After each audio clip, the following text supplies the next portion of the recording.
Everything that irritates us about others can lead us to an understanding of ourselves. Knowing your own darkness is the best method for dealing with the darknesses of other people. Your vision will become clear only when you can look into your own heart. In all chaos there is a cosmos, in all disorder a secret order. As far as we can discern, the sole purpose of human existence is to kindle a light in the darkness of mere being. We cannot change anything until we accept it. Condemnation does not liberate, it oppresses.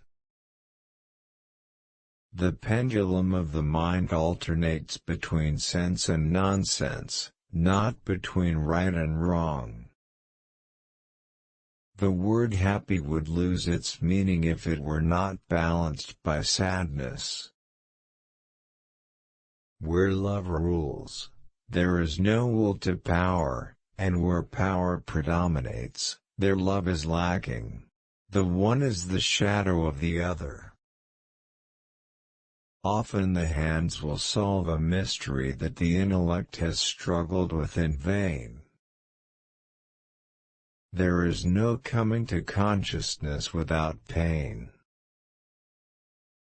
It all depends on how we look at things, and not how they are in themselves.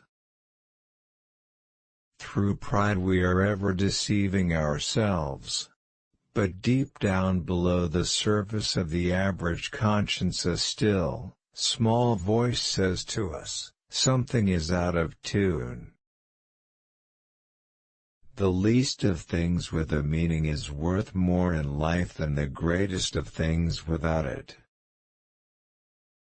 If one does not understand a person, one tends to regard him as a fool. Man's task is to become conscious of the contents that press upward from the unconscious.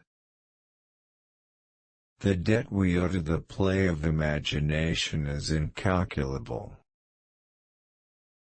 Follow that will and that way which experience confirms to be your own. Nobody, as long as he moves about among the chaotic currents of life, is without trouble. Show me a sane man and I will cure him for you. When an inner situation is not made conscious, it appears outside as fate. Masses are always breeding grounds of psychic epidemics. We should not pretend to understand the world only by the intellect. The judgment of the intellect is only part of the truth. Neurosis is always a substitute for legitimate suffering. Knowledge rests not upon truth alone, but upon error also.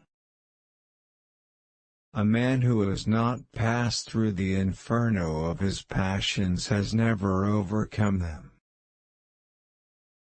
Man needs difficulties, they are necessary for health. Children are educated by what the grown-up is and not by his talk. Every form of addiction is bad, no matter whether the narcotic be alcohol or morphine or idealism. The meeting of two personalities is like the contact of two chemical substances. If there is any reaction, both are transformed. The healthy man does not torture others, generally it is the tortured who turn into torturers. A scream is always just that, a noise and not music. The wine of youth does not always clear with advancing years, sometimes it grows turbid. Shrinking away from death is something unhealthy and abnormal which robs the second half of life of its purpose. All the works of man have their origin in creative fantasy. What right have we then to depreciate imagination?